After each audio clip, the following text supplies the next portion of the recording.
ఈ సమయంలో యేసుక్రీస్తు నామమున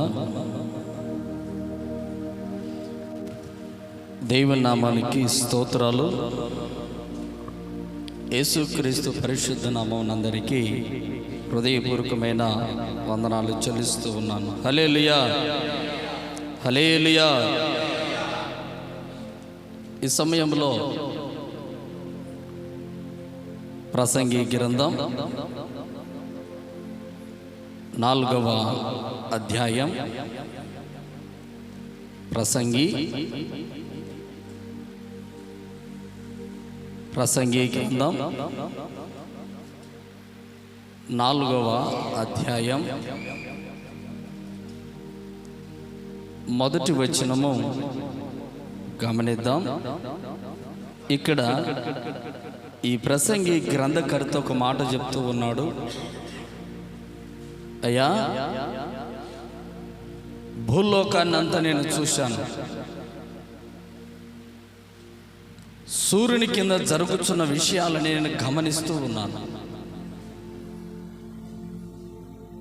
వాటన్నిటి నేను ఆలోచన చేస్తూ ఉన్నాను. అయితే నాకు కొన్ని అర్థం కాని మాటలు, కొన్ని అర్థం కాని విషయాలు ఎన్నో కనబడుతూ ఉన్నాయి. సూర్యుని కింద జరుగుతూ ఉన్నాయి, భూలోకంలో జరుగుతున్న సూర్యచంద్రుల కింద జరుగుతూ ఉన్న ఈ భూ ప్రపంచంలో ఎన్నో వాటి గురించి నేను ఆలోచన చేస్తూ ఉన్నాను. అయితే నా ఆలోచనకు అంతు చిక్కడం లేదయ్యా, కారణం ఏంటి అని ఆలోచన చేస్తూ ఉన్నాడు ప్రసంగి గ్రంథకర్త. వేటి గురించి ఆలోచన చేస్తూ ఉన్నాడో ఓసారి చక్కగా గమనిద్దాం. ప్రసంగి 4:1 పిమ్మట సూర్యుని క్రింద జరుగు వివిధమైన అన్యాయ క్రియలను గురించి నేను యోచన చేసి తిని, బాధింపబడువారు ఆదరించు దిక్కులేక కన్నీళ్లు విడుస్తూ ఉన్నారు. వారిని బాధ పెట్టువారు బలవంతులు గనుక ఆదరించువాడును ఎవడూ లేకపోయారు. ఆదరించేవారు ఎవరు లేరని, ఇదిగో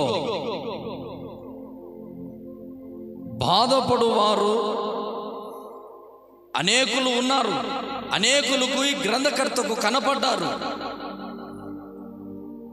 బాధపడేవారు అనేకులు భూలోకంలో కనపడ్డారు. ఆ బాధల్లో ఆదరించు దిక్కు లేదట. ఆదరించే దిక్కు లేదు. అయ్యా, వారు బలవంతులై ఉన్నారు. వారిని గాయపరిచేవారు, బాధ పెట్టేవారు. ఈ దీనుడు, ఈ దరిద్రుడికి దిక్కెవరయ్యా? ఎవరు వీడి దిక్కు? కొంతమంది బలహీనులు కొన్ని కుటుంబాలను, కొన్ని బిడ్డలను హేళన చేసి మాట్లాడుతూ ఉంటే ఆదరించే దిక్కు లేరు. బలహీనులు ఎంతరో మంది బలవంతుల ఎదుట దిక్కు లేక పడి ఉన్నారు. లోకంలో ఒక మాట ఉంటుంది, దిక్కులేని వారికి దేవుడే దిక్కు, దేవుడే దిక్కు. ఈ రోజున మనందరికీ దేవుడే దిక్కుగా ఆశ్రయమిచ్చునుగాక. ఆమేన్. హల్లెలూయా, హల్లెలూయా. కొందరు రోగము చేత దిక్కులేక పడి ఉన్నారు. రోగంలో నా రోగం ఎవడు బాగు చేసేది? ఒకడికి రోగం వస్తే ఇబ్బంది పడతా ఉంటే ఆదరించే దిక్కు లేదట. అయ్యా, వాడికి రోగం వచ్చింది కదా, ఆ రోగములో ఎవడైనా కాస్తంత నెమ్మది కలగజేస్తారని చూస్తే ఆదరించేవాడు లేడు. కీర్తనల గ్రంథంలో 41వ కీర్తన 8వ వచనం చూద్దాం. కాస్తంత రెఫరెన్స్ త్వరగా. కుదరని రోగము వానికి సంభవించి ఉన్నది, వాడు ఈ పడక విడిచి తిరిగి లేవలేడని చెప్పుకొనుచున్నారు. చాలా మంది ఏం చేస్తున్నారంటే ఆ మాట క్షుణ్ణంగా గమనించగలిగితే ఏమంటున్నారు? కుదరని రోగం వానికి సంభవించి ఉన్నది, వాడు పడక విడిచి తిరిగి లేవడని చెప్పుకొనుచున్నారు చాలా మంది. ఇక వాడు నాశనమైపోయాడు. వాడికి కుదరని రోగం పట్టింది. వైద్యుల దగ్గరికి వెళ్ళిన వాడికి కుదురు పడదు.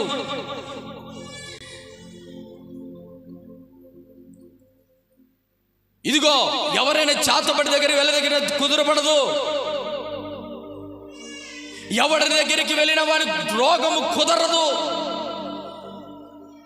కుదరని రోగము వాడికి పట్టింది. ఇంకా నేను భూలోకములో వీడిని కుదురుపరిచేవాడు భూ ప్రపంచంలో లేడు. ఈ రోగం వీడిని విడిచి వెళ్ళదు. వీడి రోగముతోనే చావాలి. ఈ రోగములోనే మంచం పట్టి నశించిపోవాలి. ఇక వీడి జీవితంలో వీడికి రోగము పోదు అన్నవాళ్ళు అనేకులుగా ఉన్నారు. ఈ రోజున లాంటి వారందరినీ యేసుక్రీస్తు ప్రభుల వారు తిరిగి లేవనెత్తునుగాక. ఆమేన్, ఆమేన్. ఈ రోజున ఏదో ఒక రోగం బట్టి కుదరని రోగాలు ఎన్నో ప్రభు చూస్తూ ఉన్నాడు. కుదరని రోగాలు ఎన్నో ప్రభు చూస్తూ ఉన్నాడు. అదే 41వ కీర్తనలో ఇదిగో 3వ వచనంలో ఒక మాట ఉంటుంది. ఏమంటున్నాడంటే, రోగశయ్య మీద యెహోవా వారిని ఆదరించును, రోగము కలగగా నీవే వారిని స్వస్థపరచుదు. రోగశయ్య మీద అంటే రోగ పడకల మీద రోగము చేతవాడు పడుకున్నాడు. పడుకొని ఉంటే అనేకులు హేళనగా మాట్లాడుతున్నాడు. ఇదిగో వీడు పడక మీద నుంచి వీడు లేవలేడు, వీడికి రోగం కుదరదు, వీడు మంచం మీద పట్టాలి, సావాలి, వీడి జీవితం అంతా ఇలాగే నాశనము కావాలని బలవంతులు రోగం పట్టిన వాడిని హేళనగా మాట్లాడుతూ ఉన్నారు. కారణం ఏంటి? వాడికి బలం ఉంది, వాడికి ఆరోగ్యం ఉంది, వాడికి నెమ్మది ఉంది, వాడికి సుఖశాంతి ఉంది. రోగం చేత ఒకడు పట్టి నాశనం అవుతా ఉంటే, నశించిపోతా ఉంటే బలవంతుడికి ఏం కలుగుతా ఉంది? హేళన చేస్తూ ఉన్నారు.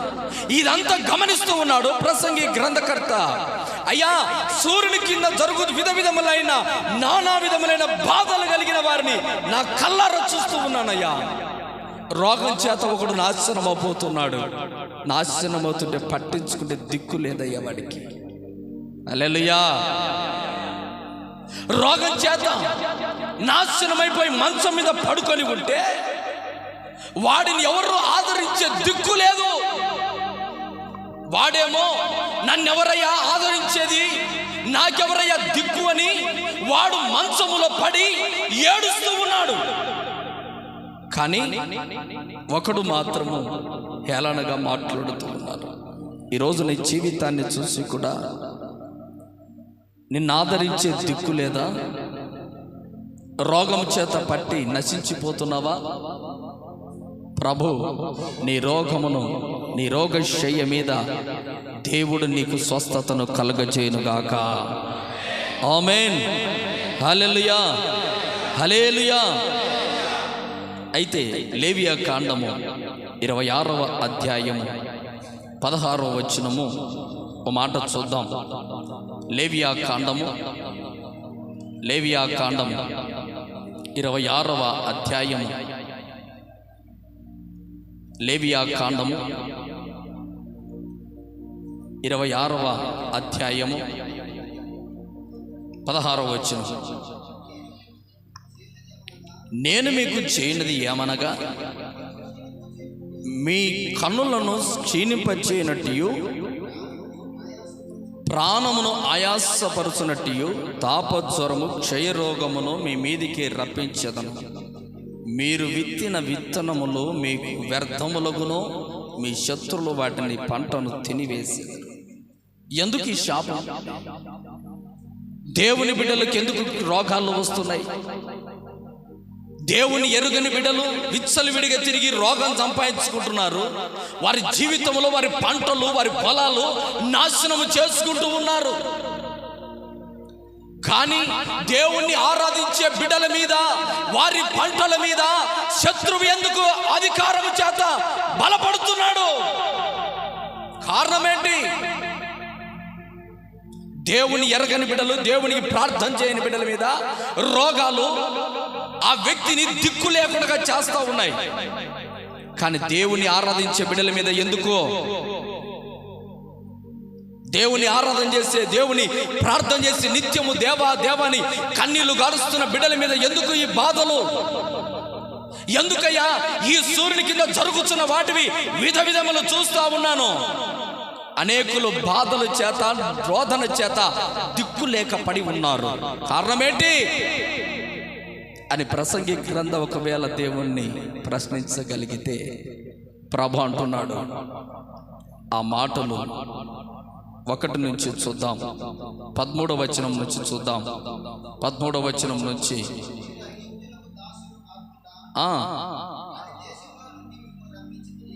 వారి దేశంలో నుంచి మిమ్మల్ని రప్పించి తిని, నేను మీ దేవుడైన యెహోవాను, మీ కాడి పలుపులను తెంపి మిమ్మును నిలువుగా నడిపించి చేసి తిని, మీరు నా మాట వినక, నా ఆజ్ఞలన్నిటినీ అనుసరించక, నా కట్టడలు నిరాకరించిన ఎడల, నా ఆజ్ఞలన్నిటినీ అనుసరించక నా నిబంధనను మీరునట్లు, మీరు నా తీర్పుల విషయమై అసహించుకునే ఎడల నేను మీకు రోగము కలగజేస్తాను. కానీ దేవుని బిడ్డలకి ఎందుకు ఈ బాధలు? అయ్యా, ఒకరు రోగం చేత బాధపడుతున్నారు, మంచిది, దిక్కు లేదు వాడికి. కానీ నిన్ను ప్రార్థన చేస్తున్నారు కదా, నిన్ను ఆరాధిస్తున్నారు కదా, వారి పంట పొలాలు ఎందుకు నాశనం అయిపోతున్నాయి? వారెందుకు రోగముల చేత నాశనం అయిపోతున్నారు? వారెందుకు నశించిపోతున్నారు? కారణం ఏంటి? వారికి శత్రువు కింద బలం ఎందుకు ఇస్తున్నావు? వారి పంట పొలాల మీద నాశనాన్ని ఎందుకు అనుమతిస్తున్నావు అన్నప్పుడు దేవుడు అంటున్నాడు, అయ్యా ప్రసంగి, చక్కగా చూస్తున్నావు, సూర్యుని కింద జరిగేది చాలా గమనిస్తూ ఉన్నావు, సూర్యుని కింద అనేకులు దిక్కులేక పడి ఉండటం నువ్వు చాలా గమనిస్తూ ఉన్నావు, అందులో నా బిడ్డలు కూడా ఉన్నారంటున్నావు. ఎందుకయ్యా అంటే దేవుడు అంటున్నాడు, వారు నా కట్టడు, నా విధులను అనుసరించి నడవడం లేదు, అందుకే వారు దిక్కు లేక పడి ఉన్నారు. హల్లెలూయా. నేనంటే భయమే లేదయ్యా వారికి. ప్రజలకు భయపడుతూ ఉన్నారు, అధికారులకు భయపడుతూ ఉన్నారు, అందరికీ భయపడుతున్నారు. కానీ దేవుని మందిరం అన్నా, దేవుడన్న వారికి భయము లేదయ్యా. ప్రసంగి గ్రంథకర్త, సూర్యుని కింద జరిగేది అన్నీ చూస్తూ ఉన్నావు, సూర్యుని కింద చూస్తున్న ప్రతి వివిధమైన అన్యాయాన్ని జరుగుతున్నాయి, నాతో మాట్లాడుతున్నావు, మంచిదే. అందరూ దిక్కులేక పడి ఉన్నారంటున్నావు, మంచిదే. కారణం ఏంటో తెలుసా? నేను కాదయ్యా, మరి ఎవరు ప్రభా? నా మందిరానికి రావలసిన వారు నన్ను విడిచి వెళుతూ ఉన్నారు. హల్లెలూయా. నన్ను ఆరాధించడం లేదు, నన్ను ఇబ్బంది, నన్ను కట్టడలను, నా విధులను ఒక్కటి కూడా అనుమతించడం లేదే. అందుకే వారికి రోగం అనుమతించాను, వారి పంట పొలాల మీదికి పురుగులను అనుమతించాను. వారి నాశనం అయిపోవడానికి గల కారణం నేను కాదు, వారి క్రియలే. దేవుడంటే భయం లేని తనమే, భక్తి లేని తనమే. నా మాట వినడం లేదు, అందుకే కుదరని రోగాలు వారి జీవితంలో పట్టి పీడించుతున్న సమయము లేక, దిక్కు లేక అల్లాడుతూ ఉన్నారు. ఏమాట దిక్కు లేక ఏడుస్తూ ఉన్నారు.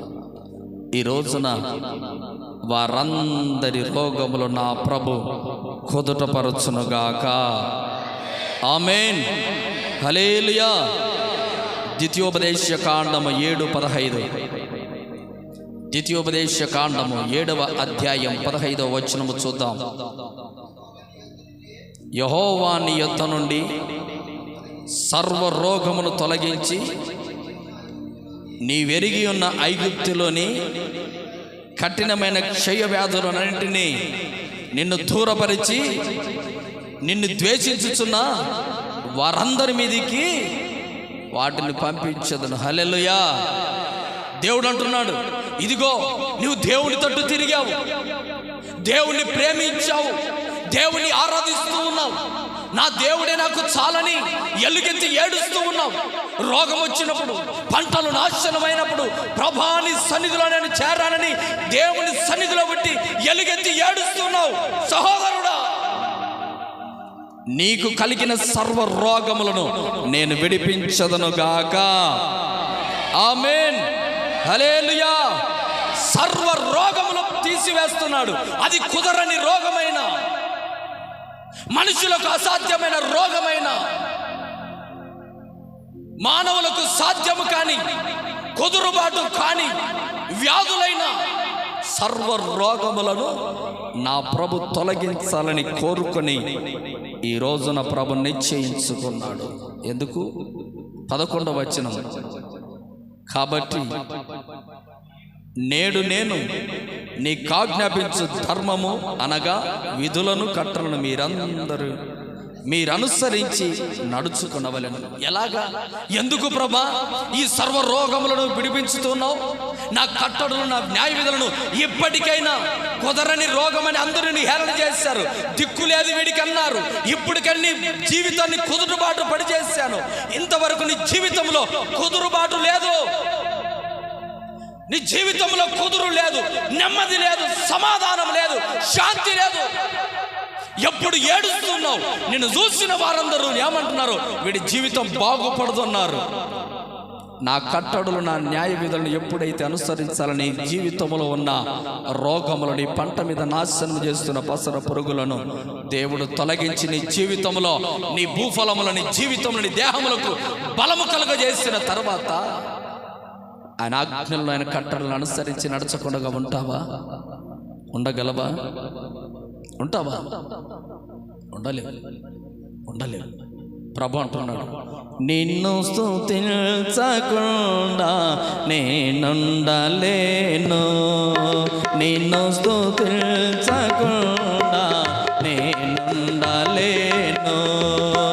నా విమోచకుడా యేసయ్యా, నీ జీవన రాగాలలో నీ నామమే ప్రతిధ్వనించనే, నీ నామమే ప్రతిధ్వనించనే.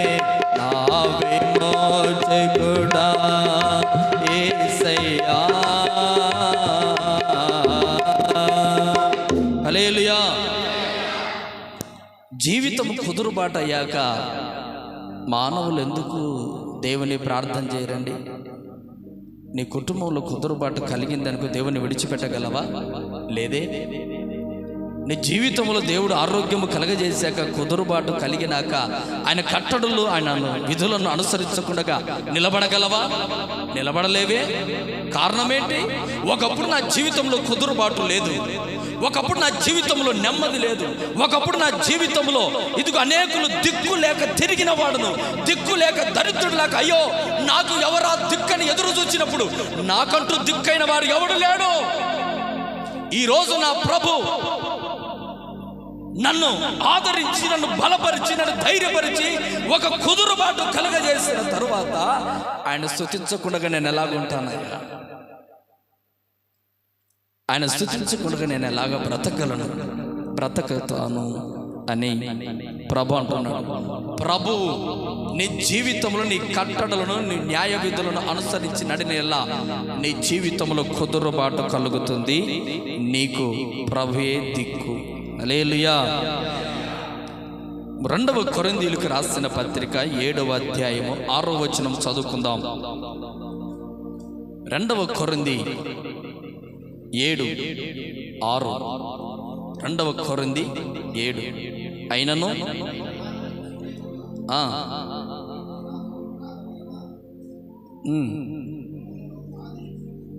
ప్రభు ఏమంటున్నాడు ప్రసంగి? ప్రభువా, బాధపరుచువారు ఆదరించు దిక్కు లేదయ్యా. కొంతమంది బాధల్లో ఉన్నారు, వారిని ఆదరించే దిక్కు లేదే. ఒకడు రోగంలో ఆదరించబడటం లేదు, ఒకడు పొలంలో ఆదరించబడడం లేదు, ఒకడు జీవితంలోనే ఆదరించబడడం లేదే. ఆదరించే దిక్కెవరయ్యా అని ప్రసంగి గ్రంథకర్త మాట్లాడుతూ ఉంటే ప్రభు సమాధానం చెప్తూ ఉన్నాడు. అపోస్తలుడైన పౌలు అంటున్నాడు, ఇదిగో ఏమంటున్నాడు మాట చూద్దాం. దీనులను ఆదరించు దేవుడు. ఎవరంట? దీనులందరినీ ఆదరించేది ఎవరు? దేవుడు. ఎవరి వలన? తీతు రాక వలన. ఈ తీతు ఎవరు? 8వ అధ్యాయం 23వ వచనం చూద్దాం. అదే అధ్యాయం 8:23. తీతు ఎవడని ఎవరైనా అడిగిన ఎడల అతడు నా పాలివాడును, మీ విషయములలో నా జత పనివాడునై ఉన్నాడనియు సహోదరుల వలె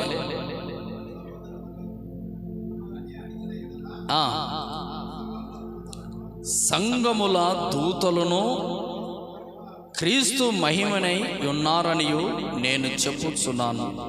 సంఘముల దూతట అపోస్తలు, దేవుని బిడ్డలు.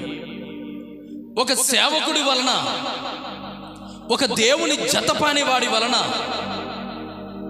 ఆదరణ లేని కుటుంబాలకు, దిక్కులేని కుటుంబాలకు ప్రభు అంటున్నాడు, నేను దిక్కై రాబోతూ ఉన్నాను. ఎలాగ ప్రభా? ఇదిగో తీతు రాక వలన. అయ్యా, చాలా మంది అంటూ ఉంటారు, ఫలానా మందిరానికి వెళ్ళినప్పుడు నాకు ఆదరణ దొరికింది. ఇదిగో కేశవపల్లి బలిపీఠ ప్రార్థనా మందిరానికి వెళ్ళినప్పుడు నా జీవితంలో ఆశీర్వాదము లేదు. ఆ దైవ సేవకుడు రాక వలన, ఇదిగో ఆ సంఘము రాక వలన నా జీవితంలో ఒక ఆదరణ కలిగింది. ఆ మందిరంలోనికి వెళ్ళిన తర్వాత నాకు ఆదరణ కలిగింది. ప్రభు అంటున్నాడు, సర్వ రోగములను తొలగించేవాడును నేనే. ఎందుకు? నా కట్టడలను, నా న్యాయ విధులను అనుసరించి నడవండి. ఎక్కడ? అపోస్తుల వలన, దేవుని చేత ఏర్పాటు చేయబడిన దైవ సేవకుడి వలన, దేవుని పిలుపును అందుకొని పరిచర్య చేస్తున్న ఒక దైవ సేవకుడి రాక వలన కొన్ని కుటుంబాలు ఆదరించబడుతున్నాయి.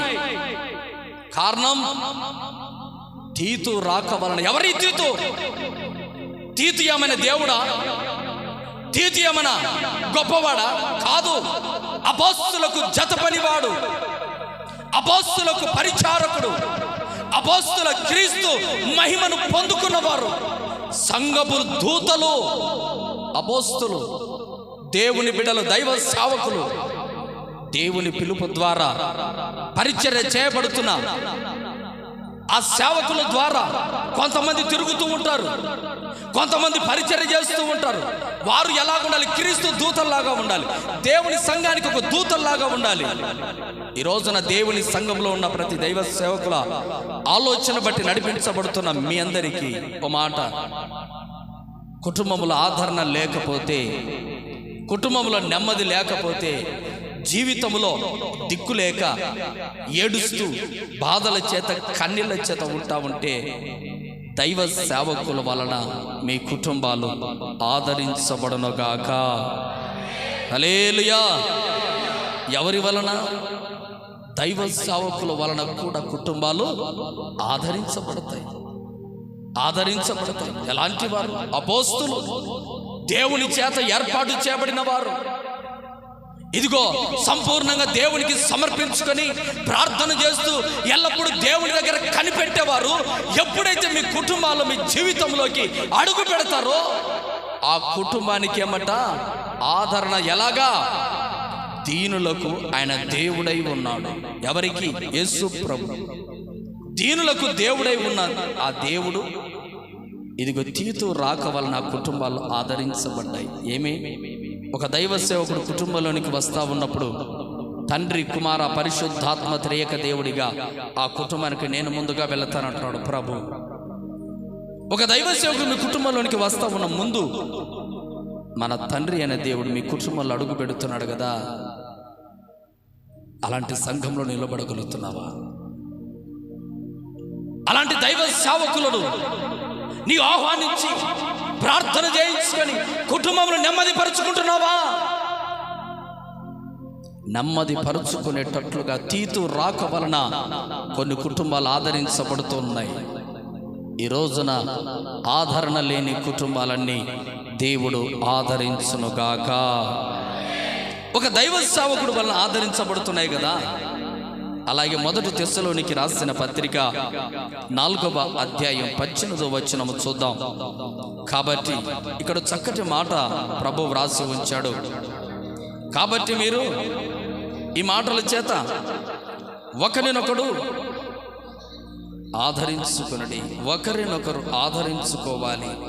కుటుంబం చెడిపోయినప్పుడు, కుటుంబంలో బాధలు కలిగినప్పుడు, సేవకుడు పరిచర్యలో ఉన్నాడు, సేవకుడు ఏదో ఒక పరిచయ నిమిత్తం ప్రార్థనకి వెళ్ళాడు.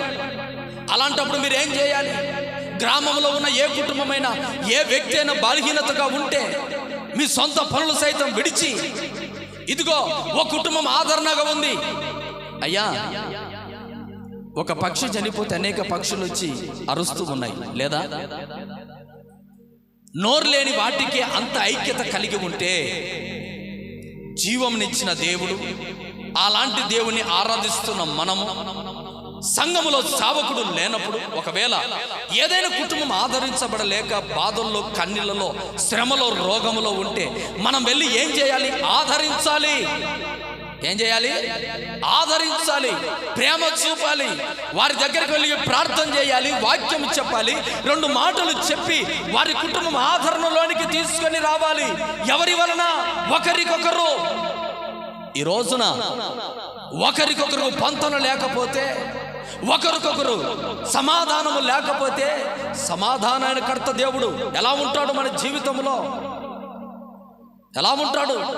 ఉన్నాడండి.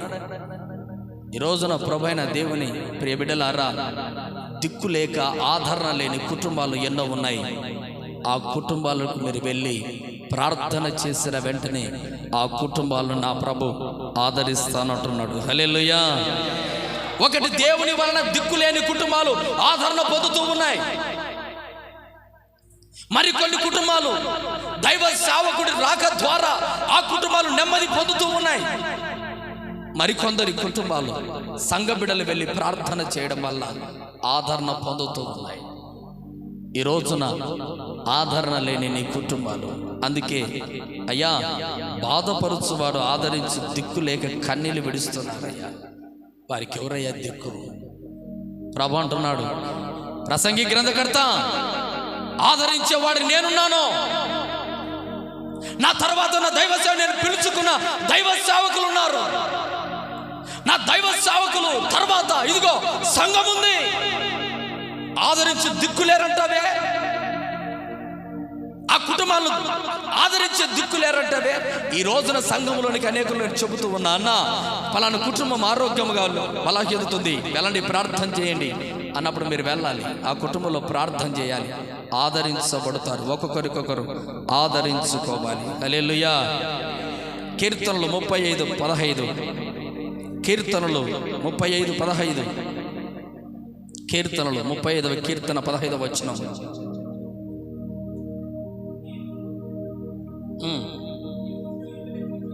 నేను కూలి ఉండుట చూచి వారు సంతోషించి గుంపు కూడిరి.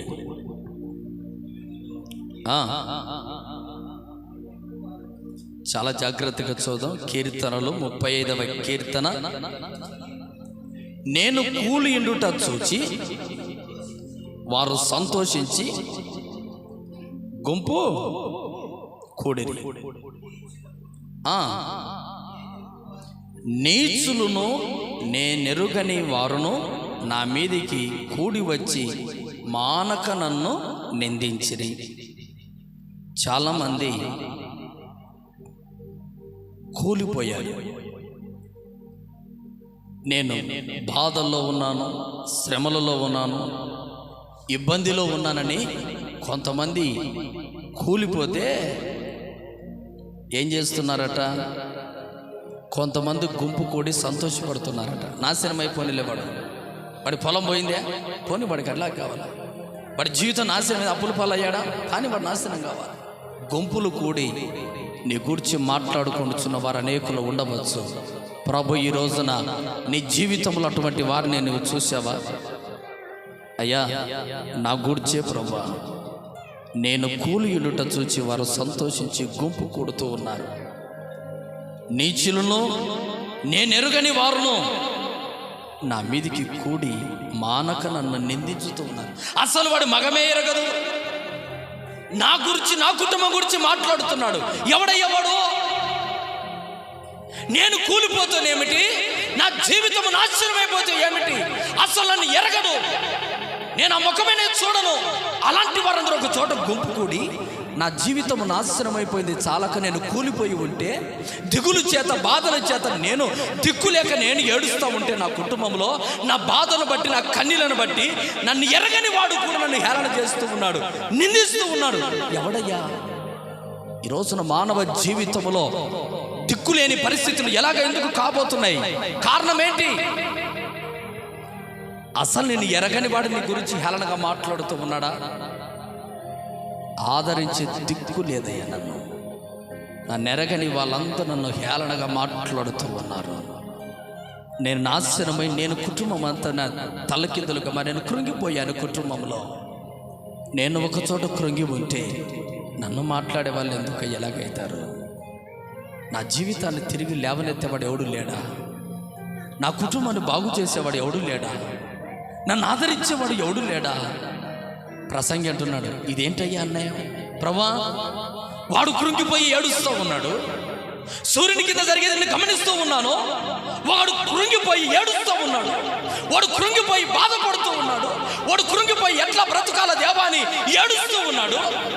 వాడిని చూసిన వాళ్ళంతా గర్భఫలం లేక ఒకటి ఏడుస్తూ ఉంటే, కన్నీళ్ళు పెడుతూ ఒకటి ఏడుస్తూ ఉంటే, అప్పులలో ఒకటి ఏడుస్తూ ఉంటే, చూసిన వాళ్ళు వాడి అలాగే కావాలని గుంపులు కూడి వాడి గురించి మాట్లాడుకుంటే ఇది ఏమన్యాయమయ్యా? ప్రభుని అడుగుతున్నాడు. హల్లెలూయా.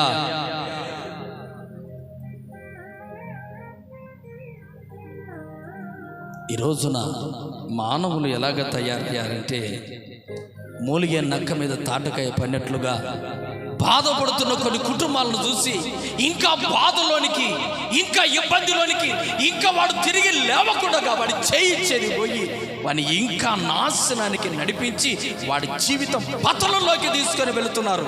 ఇది ఎక్కడ న్యాయమయ్యా? ప్రభుని అడుగుతున్నాడు మరలా, ఇది ఎక్కడ న్యాయమయ్యా? ఇది ఎక్కడ? మరి డబ్బులు ఇవ్వలేదు, వాడు ఎప్పుడు వెళ్ళి వానికి సాయం చేయలేదు, రూపాయి సాయం చేయలేదు. అసలు తినడానికి వానికే తిండి లేదు, సాయం చేయడానికి వానికి దమ్ము లేదు, ధైర్యం లేదు.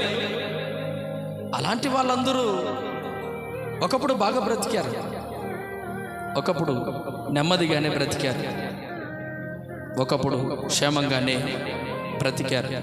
కొందరి జీవితాలట విలాప వాక్యములో 4వ అధ్యాయం 5వ వచనం చదువుకుందాం. బాగా బ్రతికిన వారి కుటుంబాలు ఒక్కొక్కసారి తలకిందులుగా మారే అవకాశం కూడా ఉన్నాయి. విలాప వాక్యములు 4వ అధ్యాయం 5వ వచనం. విలాప వాక్యం 4:5.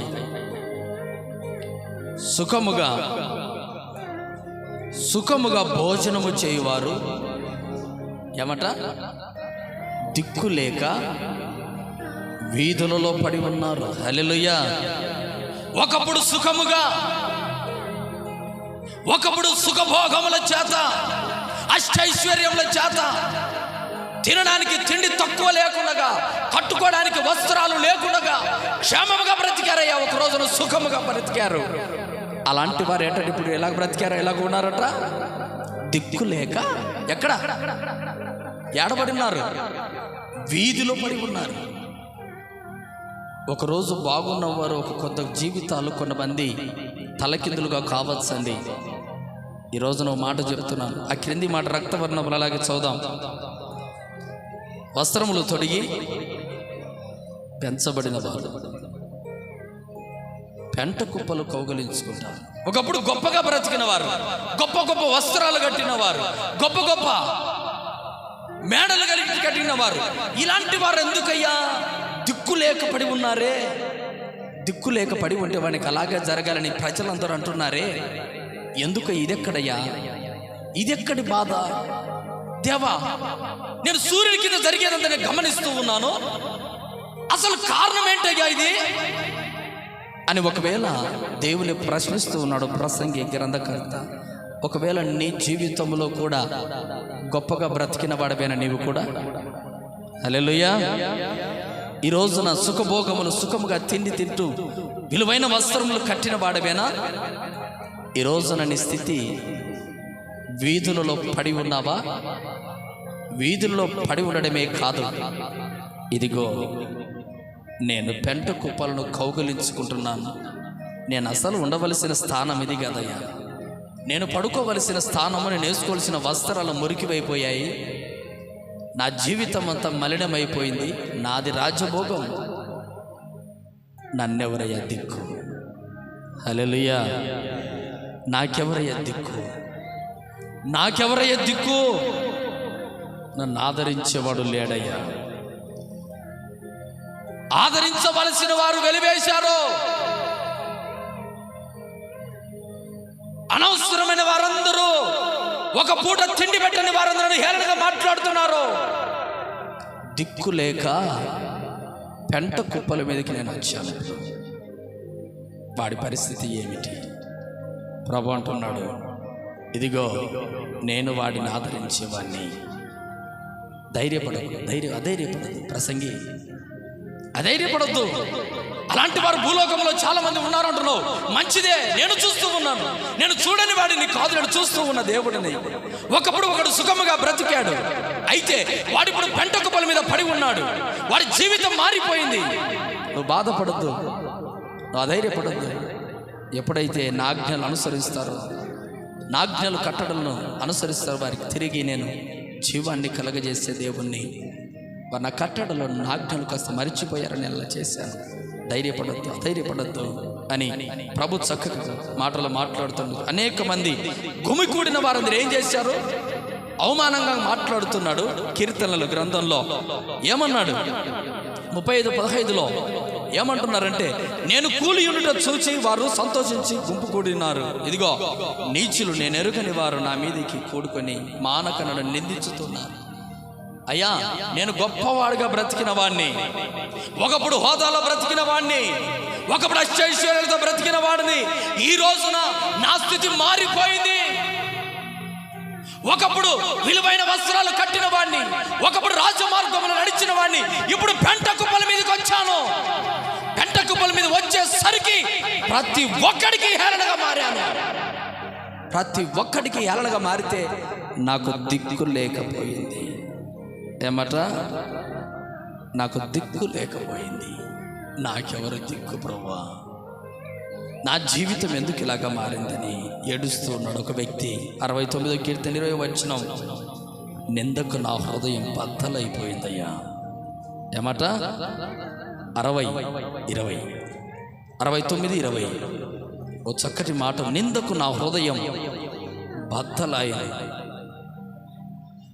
నిందకు నా 69వ కీర్తన 20వ వచనం, నిందకు నా హృదయము బద్దలైపోయింది. ప్రభా, వారు ఒకప్పుడు నేను బాగా బ్రతికాను, ఒకప్పుడు హుందాగా బ్రతికాను, అష్టైశ్వర్యంతో బ్రతికాను, అయితే ఇప్పుడు నా జీవితం ఎక్కడికి వచ్చిందంటే పెంట కుప్పల దగ్గరికి వచ్చింది. పాడైపోయిన బ్రతుకులు బ్రతుకుతూ ఉన్నాను. ప్రజలు పెడుతున్న నిందలకు నా హృదయం బద్దలై మొక్క చెక్కలై పగిలిపోతా ఉంది. నేనేం చేయాలి? నాకెవరయ్యా దిక్కు, నాకెవరయ్యా దిక్కు అని అంటా ఉంటా. అలాగ మాట్లాడదాం, చూద్దాం. నేను బహుగా కృషించి ఉన్నాను, కరుణించు వారి కొరకు కనిపెట్టుకుంటుని గాని ఎవరునూ లేకపోయిరి. ఓదార్చు వారి కొరకు కనిపెట్టుకుంటుని గాని ఎవరూ కానరాలేరు. ఈ రోజున నీ జీవితంలో బాగా బ్రతికిన నీ కుటుంబం, నెమ్మదిగా ఉన్న నీ జీవితం, నిందల చేత బాధల చేత ఓదార్చేవారు లేక దిక్కు లేక పడి ఉన్నావా? ప్రభు అంటున్నాడు యెషయా గ్రంథం 51:12లో, నేనే మిమ్మల్ని ఓదార్చువాడను. హల్లెలూయా. నేనే మిమ్మల్ని ఓదార్చేవాడిని. దిక్కు లేదని, ఓదార్చేవారు లేరని బాధపడుతూ కన్నీళ్లు కారుస్తూ, ఒకవేళ నువ్వు పెంట కుప్పల మీద కూర్చున్నా నన్ను ఆదరించేవారు లేరని, నీ రోగములో బాధల్లో కన్నీళ్ళలో ఆదరించేవారు లేరని కూర్చున్నా కూడా ప్రభు అంటున్నాడు, నేనే మిమ్మల్ని ఓదార్చువాడను.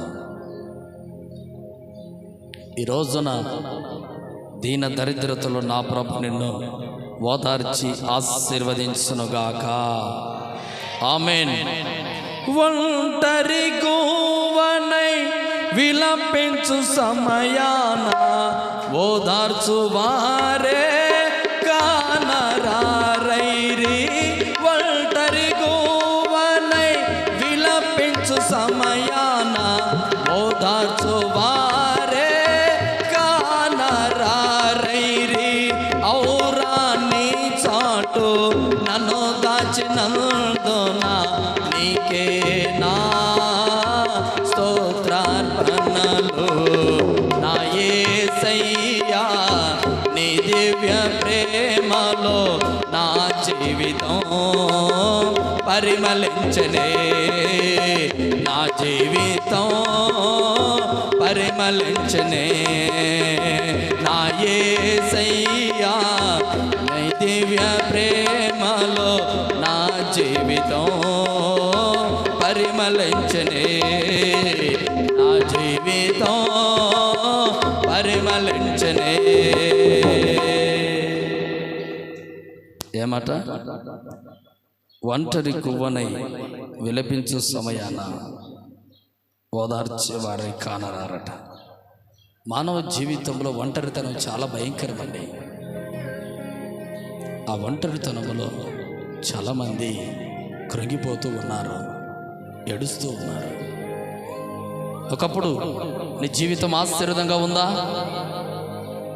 ఈరోజున నీ జీవితము వీధుల్లో పడి ఉందా? నేను అనడానికి యోగ్యత లేని వారిని నీ మీద నోరెత్తుతున్నారా?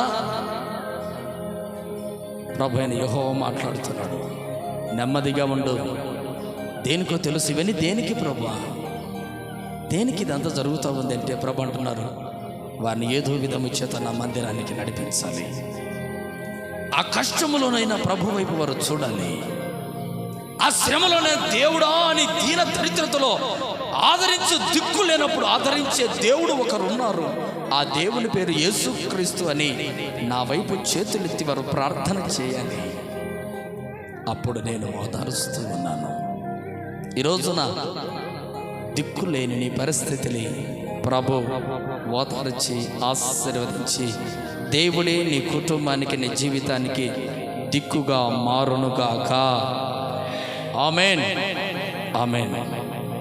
మరొక మాట, నిర్గమాకాండం 22 22 వచనం. నిర్గమాకాండం 22 ఓ మాట చెప్తున్నాను. ఎందుకు మానవునికి శ్రమ కలుగుతూ ఉంది? ఎందుకు మానవునికి దుఃఖం కలుగుతూ ఉంది? ఎందుకు? ఓ మాట అక్కడ చక్కగా రాసి ఉంచాడు. హల్లెలూయా. 22 వచనం ఏమంది? విధవరాలినైనను దిక్కులేని పిల్లలనైనను బాధ పెట్టకూడదు. ప్రభు అంటున్నాడు, విధవరాలినైనను వారి పిల్లలనైనాను మీరేం చేస్తున్నారు, బాధ పెట్టకూడదు అని ప్రభు చక్కగా మాట్లాడుతూ ఉన్నాడు. ఎందుకు? దిక్కులేని పిల్లలు ఎవరు? దిక్కులేని పిల్లలు. దిక్కులేని పిల్లలంట విధవరాలనైనను దిక్కులేని పిల్లలనైనను బాధ పెట్టకూడదు. ఈ రోజున ఎవరు దిక్కులేని వారని నేను కనిపెడుతూ ఉన్నాను. నాకు తలిచిన దేవుడు నాకు ఇచ్చిన కృపను బట్టి చాలామంది ఉన్నారు. ఈ రోజున విధవరాలి పిల్లలే కాదు, దిక్కులేని వాళ్ళు, అందరున్న వాళ్ళు కూడా దిక్కులేని వాళ్ళే. ఒకడు అంటాడు, అయ్యా నాకు డబ్బు లేక దిక్కులేని వాడిని అయ్యాను. తినడానికి తిండి లేదు, కట్టుకోవడానికి వస్త్రాలు లేవు, నా పిల్లలు వీధి వెంట వెళ్తున్నారు, వీధులు వెంట వెళతామంటే నా పిల్లలను హేళనగా చూస్తూ ఉన్నారు. కారణం ఏంటి? నాకు దిక్కు లేదయ్యా. ఏమాట? నాకు దిక్కు లేదు, నా పిల్లలకు నానుకున్న వాళ్ళు లేరు, నేను విధవరాలునే కాదు. నా కుటుంబము భేద స్థితిలోనికి వెళతా ఉంటే పోషించేవారు లేక, కుటుంబంలో ఆర్థిక పరిస్థితి లేక, వీధులు వెంట నా పిల్లలు హీన దశలో వెళుతూ ఉంటే ఆ పిల్లలు మాట్లాడే వాళ్ళు హేళనగా మాట్లాడుతూ ఉంటే నా జీవితం ఏమనిపిస్తుందో తెలుసా? దిక్కు లేని వాడిగా నా పిల్లలు కనబడుతూ ఉన్నారు. హల్లెలూయా, హల్లెలూయా. అలాంటి వారు దిక్కు లేని వారని నేను అనుకుంటున్నాను. అలాగే ఒకప్పుడు బాగా బ్రతికి ఏదో ఒక చెడు అలవాట్ల ద్వారా, చెడు కార్యాల ద్వారా తన జీవితం, తన ఆస్తులన్నీ కోల్పోయి నాశనానికి వచ్చి 10 మందిలో కూర్చున్నప్పుడు డబ్బున్నప్పుడు ఒకలాగా, డబ్బు లేనప్పుడు మరొకలాగా చూస్తూ ఉంటే వాడు అనుకుంటాడు, ఏమనుకుంటాడు? నాకు దిక్కు లేదనుకుంటాడు. హల్లెలూయా అనుకుంటాడు లేదా? డబ్బున్నప్పుడు 10 మందిలో కూర్చొని వెళ్ళగానే అయ్యా రండి రండి బాబు రండి అని ఒక కుర్చేసి కూర్చోబెట్టినప్పుడు ధైర్యంగా కూర్చున్న వాడు ఆస్తులన్నీ కోల్పోయా, ఏదో దురలవాటు ద్వారా, ఏదో బలహీనత ద్వారా ఆస్తులన్నీ కోల్పోతే మరలా వ్యక్తి సభలోనికి వచ్చినప్పుడు ఆ వ్యక్తిని కూర్చొని పలికే నాదుడు కూడా లేనప్పుడు ఆ వ్యక్తి అనుకుంటాడు, ఏమనుకుంటాడు? అయ్యో నేను ఒకప్పుడు బాగా బ్రతికానే, బాగా బ్రతికిన వాడిని ఈరోజు పలకరించే కూడా దిక్కు లేదే, ఏంటి నా బ్రతికి ఇలాగైపోయింది అనుకుంటాడు లేదా? అనుకుంటాడు. అలాంటి వారు ఒక ప్రక్కన ఉన్నారు. మరొకటి, ఇదిగో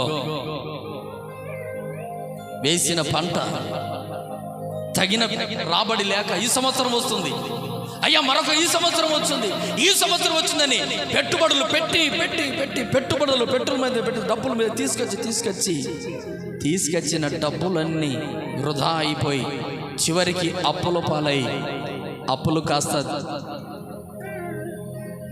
దిక్కు తెలియని తోచుల్లో ఆ వ్యక్తి ప్రభు సన్నిధిలో కూర్చున్నా, ఎక్కడ కూర్చున్నా ప్రభు ఏమనుకుంటా? ఆ వ్యక్తి ఇక నాకు దిక్కేది. హల్లెలూయా. ఉన్న పొలము వాయా, పంట రాకపోయా, అప్పులన్నీ కుప్పలు కుప్పలుగా కూర్చున్నాయి. ఇప్పుడు నేను ఎలా బ్రతకాలి ప్రభా? నాకు దిక్కేది. ఆ మాట అనుకుంటాడా లేదా?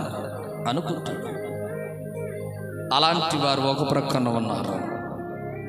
కుటుంబాన్ని ఎలాగ గడపాలో తెలియక, అప్పుల సమస్యల చేత, బాధల చేత ఆ అప్పులు ఎలా తీర్చాలో తెలియక, నాకు ఏ పని దొరుకుతుంది, ఏది ప్రభు నాకు దిక్కు అని ఒక సమూహం ఒక ప్రక్కన ఉన్నారు.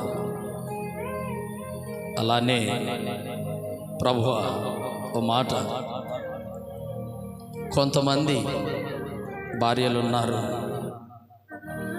భర్తలున్నారు. భార్య అనుచున్న మాటల ద్వారా దిక్కులేక ఏడుస్తున్న వారు కొందరు. ఆదరించుచున్న భార్య ఎందుకు ప్రభా ఇంత హేళనగా మాట్లాడుతూ ఉంది, ఇంత అవమానంగా మాట్లాడుతూ ఉంది? కుటుంబంలో నేను ఎలా బ్రతకాలి, ప్రజల్లో ఎలాగా బ్రతకాలి, నేను ఎలా తల ఎత్తుకొని జీవించాలి?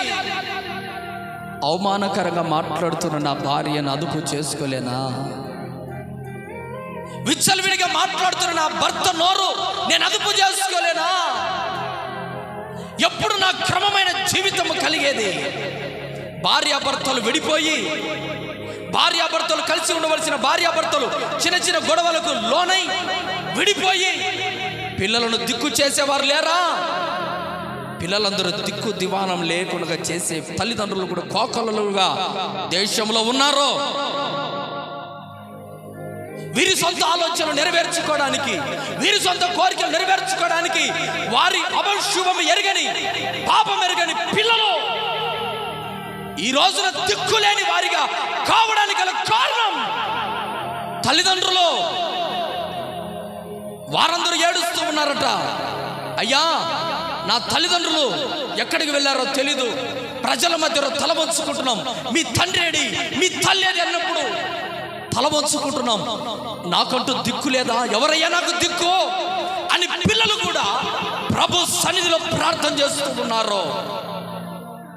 భార్యలు భర్తలు మాటలు వినక ఏడుస్తూ ఉన్న కుటుంబాలు కొన్నైతే, అప్పుల సమస్యలు కొన్ని మంది దిక్కు లేకపోతే, డబ్బు లేక కొంతమంది దిక్కు లేకుండా పోతే, కుటుంబాన్ని ఆదరించలేక కొంతమంది దిక్కులైపోతే, అప్పుల వల్ల దేశ దిమ్మరులై తిరుగుతున్న వారు కొందరైతే, సుఖం అనుభవించిన వారు కటిక దరిద్రతలో బజారు వీధుల్లో పడిన వారు కొందరైతే, ఏడుస్తున్న వారందరూ నేను అనుకుంటున్నాను దిక్కులేని పిల్లలే.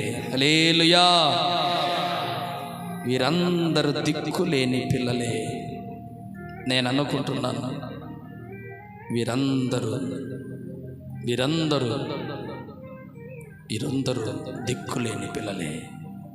ఇలాంటి వారు దేవుని దగ్గరకు వచ్చి, యేసయ్యా మా పరిస్థితి ఏమిటి, మా పరిస్థితి ఏమిటయ్యా, మా పరిస్థితి ఏమిటి, మా జీవితం ఎందుకు ఇలాగా కావడానికి గల కారణం?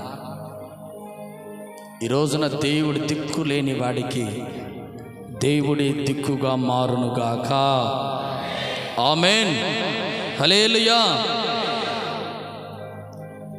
వాళ్ళందరూ దిక్కులేని పిల్లలు. ఇలాగ బాధపడుతున్న వారిని మనం హేళనగా చేయకూడదు. ఒకడు అప్పుల్లో ఉన్నా, ఒక కుటుంబం భార్యాభర్తలు విడిపోయినా, తల్లిదండ్రులు లేని పిల్లలు చూసినా, విధవరాలను చూసినా కూడా ఏ వ్యక్తి హేళనగా మాట్లాడకూడదు. వాడి జీవితం అలాగే నాశనం అయిపోయి, వాడు అలాగే కృషించిపోని పొరపాటున నీ నోటి మాట రాకూడదు. చాతనైతే ప్రార్థన చేయి, వాడి కుటుంబం బాగు కొరకు ప్రార్థన చేయి. అప్పులు చేయడం సరదానా? ఎవరికైనా కాదుగా. అప్పులు చేసి నాశనం అయిపోయి చనిపోవాలని ఎవడైనా అనుకుంటాడు? అనుకోడుగా. నా కుటుంబాన్ని బాగుపరచాలని అప్పు తెచ్చుకున్నాడు, కానీ పరిస్థితులు తలకిందులుగా మారినప్పుడు వాడి జీవితం ఏమవుతుంది? అలాంటి వాడికి కావాలని పొరపాటు నీ నోటి మాట అనకూడదు. క్రైస్తవుడా, ఓ మాట నీకు. అలాంటి వారిని చూసి ఒకవేళ నీవు హేళనగా మాట్లాడావనుకో, ప్రభు అంటున్నాడు, ఏమంటున్నాడు? ఇదిగో విధవరాలనైనా దిక్కులేని పిల్లలైనా బాధ పెట్టకూడదు. అలాంటి వారిని మనము బాధ పెట్టకూడదు, సంతోషపరచాలి, ప్రార్థన చేయాలి. అలాంటి వరకు ప్రార్థన చేస్తే ప్రభు మన ప్రార్థన విని వారి కుటుంబాలు ఆశీర్వాదకరంగా నిలపడానికి మన ప్రార్థనే ఒక మూలముగా కాబోతూ ఉంది. ఈరోజు చాలామంది ఆదరణ లేక ఏడుస్తూ ఉన్నారు. ఏడుస్తున్న కుటుంబాలకు నీ ప్రార్థన ఒక ఆధారము కావాలి. నిర్గమాకాండం 22వ అధ్యాయం 23వ వచనం నుంచి చదువుకుందాం. వారు నీ చేత ఏ విధముగానైనాను బాధ నొంది నాకు మొరపెట్టిన ఎడల, ఇక్కడ ఆగండి, నిశ్చయంగా వారి ప్రార్థన వింటాను. ఎవరైనా ఈలాగా ఉన్న బిడ్డలందరూ ఎక్కడో ఒకరు కనపడతారు. వాళ్ళ కుటుంబం బాగాలేక ఇబ్బంది పడి ఏడుస్తూ ఉండే వాళ్ళు ఎవరైనా కనపడతారు. వాళ్ళను కానీ మనం ఏమైనా అన్నామనుకో, వాడు ఏడుస్తూ ఉంటాడు. భార్య చేత బాధపడుతున్నాడో, భర్తల చేత బాధపడుతున్నారో, అలాగే ఆస్తులు కోల్పోయి బాధపడుతున్నారో, అప్పులలో బాధపడుతున్నారో, సమాధానం లేక ఏదో చేత దిక్కు లేక ఏడుస్తూ ఉంటారు. అలాంటి వారిని చూసి, రే నీకు అలా కావాలే, నీ కుటుంబం నాశనం అయిపోగా అలాగనే అని నీవు అన్నామనుకో, అన్న మాట వాడు విని, ఏంది ప్రభా ఈ వ్యక్తి ఇలాగ మాట్లాడని నీ గురించి ఆ వ్యక్తి ఒకవేళ ఎలుగెత్తి ప్రార్థన చేశాడనుకో, ప్రభు అంటున్నాడు ఏమంటున్నాడు చదువుదాం ఆ మాట మరల 23.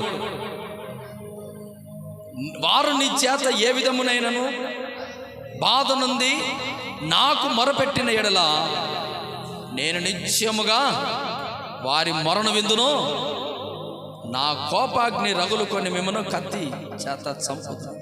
ప్రభు అంటున్నాడు, ఏమంటున్నాడంటే దయచేసి అలాంటి వారి గురించి నీవు హేళనగా మాట్లాడవద్దు. వారి బాధల్లో ఉన్నారు, ఇంకా బాధల్లో కృంగిపోతున్నారు. ఇదేంటి ప్రభు బాధల్లో ఉన్నవారు, అందుకే విధవరాలునైనను దిక్కులేని పిల్లలను బాధ పెట్టకూడదు. ఒకవేళ బాధ పెట్టిన ఎడల వారు నీ గురించి ప్రార్థన చేశారనుకో, నేను వారి మొర వింటాను, నీవు నాశనం కలుగుతుంది. దిక్కులేని పిల్లలు ఇప్పుడు చెప్పాను, ఎలాంటి వారు? డబ్బు లేక, పరిస్థితులు బాగలేక, కుటుంబం చెదిరిపోయి బాధల్లో ఉండి, కొంతమంది పిల్లలు దగ్గరికి రాక ఏడుస్తూ ఉండి, ఏం చేయాలి ప్రభా, ఎందుకు నాకు ఇలాగ పరిస్థితి బాగుంది, ఒకప్పుడు నా కుటుంబం బాగుంది, ఇప్పుడు ఎందుకు నా ప్రభా నా పిల్లల మాట వినడం లేదు, ఏడుస్తున్న వాళ్ళు చాలా మంది ఉంటారు. అలాంటి వారిని చూసి పొరపాటును హేళనగా మాట్లాడకూడదు. హేళనగా మాట్లాడేవనుకో, వారు నా సన్నిధులు మొరపెట్టారంటే ఇదిగో వారి ప్రార్థన నిశ్చయముగా ఆలకించి నీ మీద నాశనం కలుగుతుంది. నీవు కూడా దిక్కులేని వాడబోతావు. ఈ రోజున దేవుని బిడ్డలైన మనం దేవుడే దిక్కు అనుకొని బ్రతుకుతున్న మన జీవితంలో ప్రభు అంటున్నాడు, ఆశీర్వాదంగా ప్రభు యందు నిలబడు, నీ కుటుంబాన్ని, నీ జీవితాన్ని నేను ఆశీర్వాదకరంగా మార్చబోతున్నాను. విలాప వాక్యములు 5వ అధ్యాయం 3వ వచనం చూద్దాం. విలాప వాక్యములు 5:3. విలాప వాక్యములు 5వ అధ్యాయం 3వ వచనం.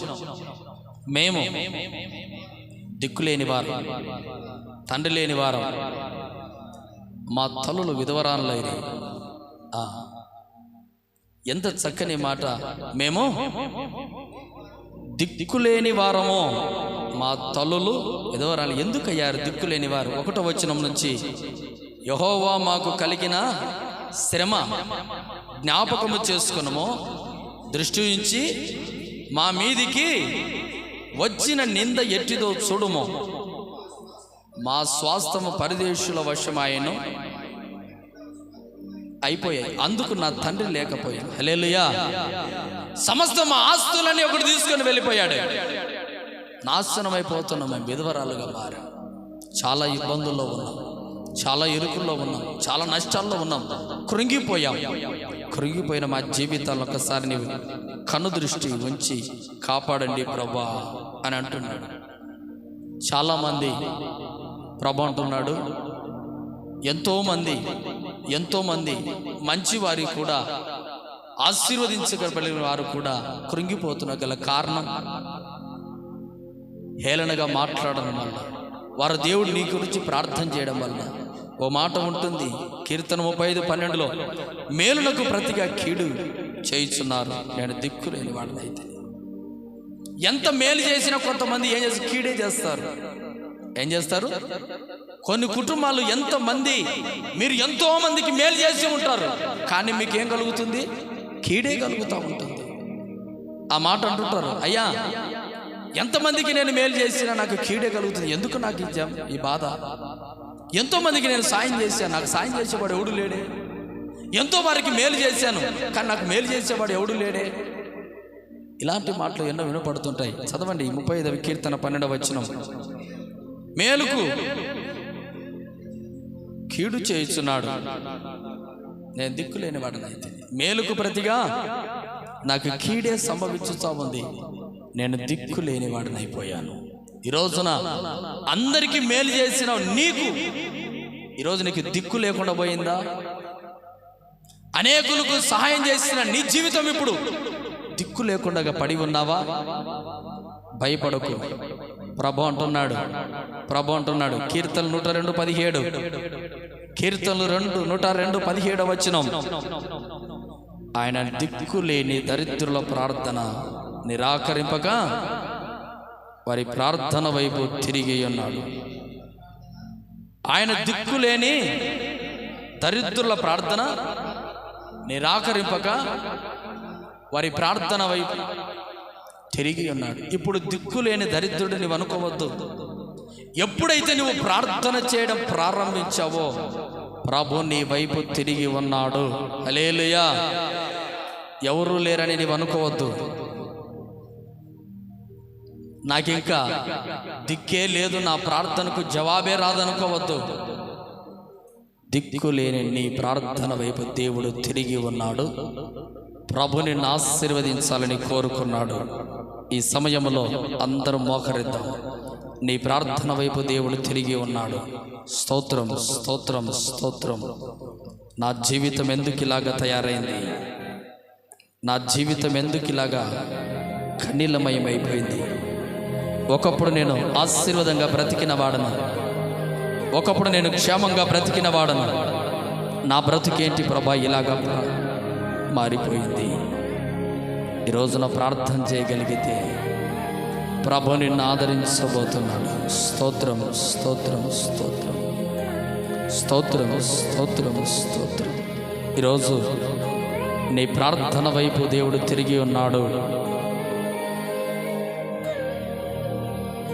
అయ్యా, విధవరాలని, తండ్రి లేని పిల్లలు ఎలా బ్రతుకుతారు? దిక్కులేని నా కుటుంబాన్ని కాపాడండి అయ్యా. నా పరిస్థితి, నా చేనులు, నా పొలము నాశనమైపోతున్నాయి. నన్ను కాపాడండి. నా రోగము చేత దిక్కులేని వాడిగా అయ్యాను అయ్యా. నా రోగము చేత నేను దిక్కులేని వాడిగా అయ్యాను. నేను కూలిపోయినట్టు చూచి అనేకులు నన్ను నిందిస్తూ ఉన్నారు. నిందకు నా హృదయం బద్దలైపోతా ఉంది. సహాయము దయచేయండి నాయనా, సహాయము దయచేయండి నాయనా. స్తోత్రం, స్తోత్రం, స్తోత్రం. అల్పుడనైయున్న నన్ను చేరదీసితివా, అనాది నీ ప్రేమయే నన్నెంతో బలపరచెనే. ఈ రోజున బలపరుచు దేవుడు నీ ప్రక్కన ఉన్నాడు.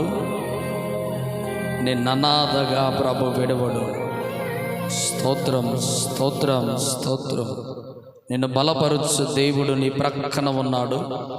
నిన్ను అనాథగా విడిచిపెట్టడు. ఆయన చక్కగా ఆశీర్వాదము కలగజేయబోతున్నాడు. ఆయన వైపు నువ్వు చేతులెత్తి ప్రార్థన చేయగలిగితే, ఆయన వైపు నువ్వు చేతులెత్తి ప్రార్థన చేయగలిగితే ప్రభు నీ ప్రార్థన వినబోతున్నాడు. స్తోత్రం, స్తోత్రం, స్తోత్రం, స్తోత్రం. ఆదరణ కర్తవు, అనాథునిగా విడువవు, నీ తోడు నాకుండగా ఒంటరిని కానెన్నడో. నీ తోడు నాకుండగా ఒంటరిని కానెన్నడో. యేసయ్యా, యేసయ్యా, యేసయ్యా, యేసయ్యా.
యేసయ్యా యేసయ్యా యేసయ్యా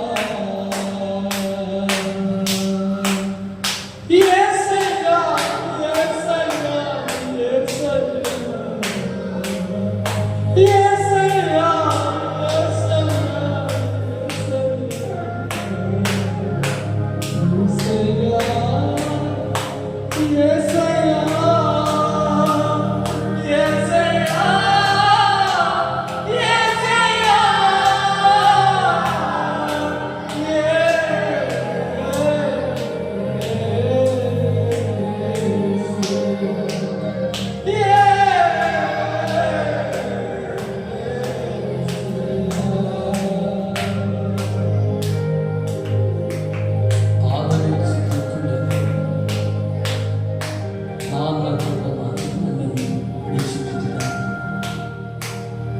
బంధువులు సమస్తం విడిచిన దిక్కులేక అనాథగా తిరుగుతున్న నా బ్రతుకును తనకి చేర్చగలిగిన ప్రభు నీతో మాట్లాడి ఉన్నాడు. రాజభోగము అనుభవించిన వ్యక్తికి ఇదిగో వీధిలో పాల్గొన పెంటుకు పడు కలవరించుకుని పడుకున్నా. నా జీవితాన్ని చూసుకున్న దేవుడైనా ఆదరణ లేదైనా దిక్కు లేదైనా అని ధైర్యపడుతుండగా ఈరోజు నా ప్రభు అన్నాడు, దిక్కులేని దరిద్రుల ప్రార్థన వైపు నేను తిరిగి ఉన్నాను. దిక్కులేని దరిద్రుల ప్రార్థన వైపు నేను తిరిగి ఉన్నాను. నీ ప్రార్థన వైపు నేను తిరిగి ఉన్నాను. ఈ సమయంలో నీ జీవితంలో ఉన్న బాధలు ప్రసంగి అంటున్నాడు, బాధించబడు వారు ఆదరించు దిక్కు లేక కన్నకు విడుచుతారు. నేను చూచాను వారి సమాధానం ఏంటి అంటే ప్రభు అంటున్నాడు, దిక్కు లేక బాధపడుతున్న వారిని నేను తిరిగి ఉన్నాను. నేను తిరిగి ఉన్నాను.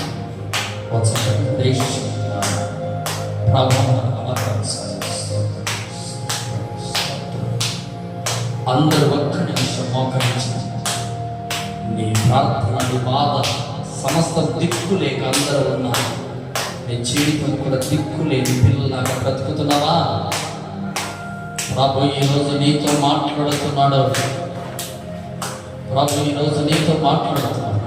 స్తోత్రం స్తోత్రం స్తోత్రం స్తోత్రం స్తోత్రం స్తోత్రం స్తోత్రం. పరిశుద్ధుడా ప్రేమగలిగిన నా తండ్రి, స్తోత్రాలు చెల్లిస్తున్నాను నాయన. యేసయ్యా ఈ దాసుని నిలుపుకొని నైనా ప్రభు, యేసయ్యా పరిశుద్ధాత్మలో విలువైన మాటలు అందించిన దేవా నీకు స్తోత్రాలు చెల్లిస్తున్నాను నాయన. తండ్రి, ఇది వరకు నైనా ప్రభు ఆదరించే వాళ్ళే లేక మేము బాధపడుతుండేవాళ్ళని నేనే మిమ్మల్ని ఆదరించి వాడని చక్కని ఉపదేశం ద్వారా నైనా ప్రభు తృప్తిపరిచిన దేవా మీకు స్తోత్రాలు. అవును తండ్రి, ఎన్నో ఇబ్బందులు ఎన్నో ఇరుకులు సమస్యలతో ఇంతవరకు మేము బాధపడుతున్నాం. దేవుడు ఉపదేశం ద్వారా ఉపదేశం ద్వారా నేను తృప్తి పడి ఉన్నానైనా. యేసయ్యా నీకు స్తోత్రాలైనా ప్రభు. సంఘాన్ని వచ్చిన ప్రతి ఒక్క బిడ్డను దీవించండి, దీవించి ఆశీర్దించి బలపరచమని కూడా ప్రార్థన చేయొచ్చు. రాలేక ఎంతో మందినైనా ప్రభు ఉన్నారు. యేసయ్యా వారిని కూడా నడిపించమని కూడా ప్రార్థన చేయొచ్చు ఉన్నా. తండ్రి, ఎలాంటి ఇబ్బందుల చేత వచ్చి నీ మందిరంలో మొదపెడతా ఉన్నారు, ఎలాంటి సమస్యల చేత తండ్రి నీ దగ్గరకు వచ్చి నీ పాదాలు పడవచ్చి అడుగుతూ ఉన్నారు. యేసయ్యా వారికి ఆదరణ కలిగించునైనా, వారికి నెమ్మది కలిగించునని ప్రార్థన చేయించున్నాను. స్తోత్రాలైన ప్రభు. ఎలాంటి రోగముల చేత బాధపడుతూ ఉన్నారు నాయన, ఆ రోగాల నుంచి కూడా విడుదల కలిగించమని కూడా ప్రార్థన చేయించున్నాను ప్రభు. తండ్రి, ఒకటే పూర్ణైనా ప్రభు. యేసయ్యా బాగా భక్తూ ఉన్నాం లేదా, కానీ ఇప్పుడు నైనా దిక్కులేని పిల్లల మాత్రం మాదిరిగా బ్రతుకుతూ ఉన్నాం ప్రభు. యేసయ్యా మీకు స్తోత్రాలు చెల్లిస్తున్నాం తండ్రి. నీ కృప చేత నీ మాటల చేతనైనా ఈరోజు మమ్మల్ని అందరినీ బలపరిచినందుకునైనా మీకు స్తోత్రాలు వందనాలు చెల్లిస్తున్నాం తండ్రి. యేసయ్యా తండ్రి, నీ ఉపదేశం ద్వారానైనా ప్రభా, నీ మాటల చేతనైనా తండ్రి సంఘములోనైనా ప్రభా మమ్మల్ని అందరినీ స్థిరపరిచే విధంగా ఉంచమని కూడా ప్రార్థన చేయించు ఉన్నాను తండ్రి. నీకు స్తోత్రం. అవునైనా యేసయ్యా ఎంతమంది అయితేనైనా ప్రభా నీ మాటలు విని మా బ్రతుకులు బాగుపరుచుకుంటామని ఉంటున్నారనైనా వారందరికీ నేను ప్రభా ఈ ఉపదేశం ద్వారా తండ్రి ఒక ఆదరణకర్తగా మీరు ఉండమని కూడా ప్రార్థన చేయించు ఉన్నాను తండ్రి. నీకు స్తోత్రాలు. అవునైనా నీ సేవకుని ఇంకా యేసయ్యా ఇంకా మరిన్ని కొత్త ఉపదేశాలతో ఇంకా బలపరచమని కూడా ప్రార్థన చేస్తూ ఉన్నాను. సంఘాన్ని సంఘ పిల్లలను మీ చేతులకు అప్పగిస్తూ నజరేయుడైన యేసుక్రీస్తు నామములో ప్రార్థన చేసి అడిగి వేడుకుంటున్నాను నా తండ్రి. ఆమేన్. హల్లెలూయా, హల్లెలూయా, హల్లెలూయా. తండ్రి అయిన దేవుని, కుమారుడైన యేసుక్రీస్తు, పరిశుద్ధాత్మ సహవాసం చదువుచిన పిల్లలకు ఉపదేశంలో దైవ సేవకులకు ప్రతి కుటుంబానికి ఈ 3 దినం ఉపవాస ప్రార్థనలో గడిపెడుతున్న పిల్లలందరికీ ఆయన కృప సదాకాలం తోడు ఉండునుగాక. ఆమేన్. హల్లెలూయా. ఇంతవరకు పరిశుద్ధాత్మ దేవుడు మనందరిలో ప్రభు ఆశీర్వాదకరంగా కొడుకలు జరిగించినందుకు స్తోత్రాలు చెల్లిద్దాం. స్తోత్రం, స్తోత్రం, స్తోత్రం, స్తోత్రం. హల్లెలూయా, హల్లెలూయా, హల్లెలూయా. దేవునికి స్తోత్రం. అందరం కూర్చుందాం ఒక నిమిషం. చిన్న ప్రకటన.